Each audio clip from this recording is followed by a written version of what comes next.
Hi there. I've always been bothered. It's a long time bother. I've always been bothered when people lead people to Jesus, so-called, so to speak, by threatening them with hell so they'll want to go to heaven. While I believe both places are real and you've got to be saved from one in order to go to the latter, I've always thought that the offer of life, a life you don't have, is a much better offer. John 10:10, for example. That's why Jesus came, was to give life. Well, since my new birth with God's life, that's been my emphasis, as long as I can remember. Here's why.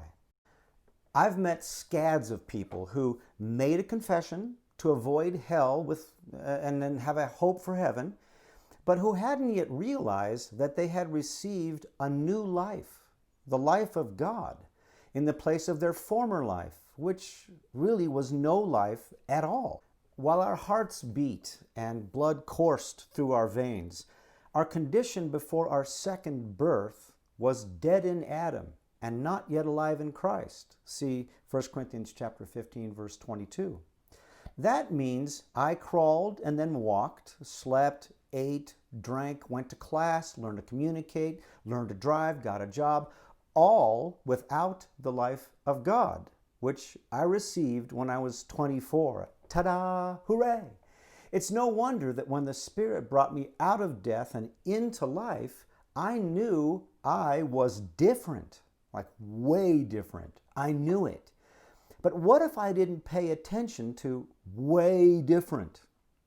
What if instead I thought and believed, well, I got saved. Cool, that's a good thing.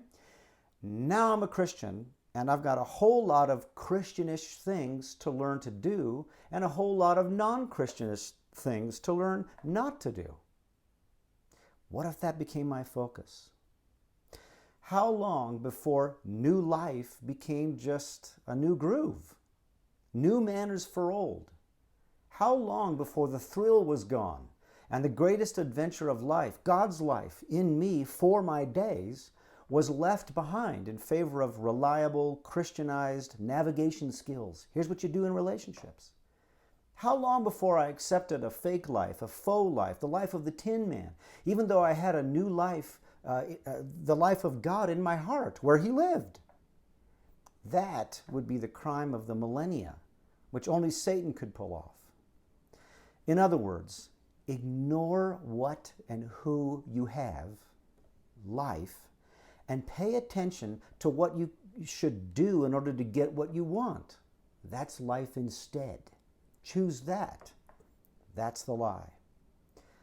This is what I believe has happened to people who once made a confession of sorts or came down to the altar but didn't really know what they were doing, just said, I don't want to go to hell, so I want to go to heaven. But they've grown weary of the manners they were taught to follow in the place of the life that would lead.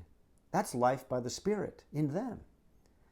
After doing something, undeniably wrong, they wonder, what is wrong with me? I knew better. I didn't even like that. Why did I do that? I think I know. They've been induced to attempt to live as though God didn't live in them. You know that can't work.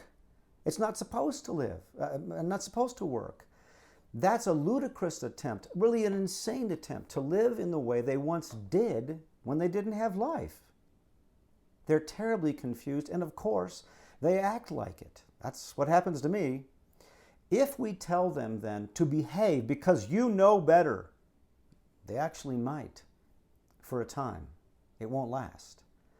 But what if instead we taught crazy behaving believers about life? God's life. What then? God's life in them. What if we emphasize that? What if we help them to know their struggles, to behave and to get along with people and to do the right thing are understandable because they're attempting to live well by a form of living without the one who has his own designs for life? I think we'd have their attention. And then we could direct them to the living one who is worthy of their attention and who is perfect with them and in them. That'd be life, wouldn't it? That's what I think. What do you think? Because that's where life happens. See you later.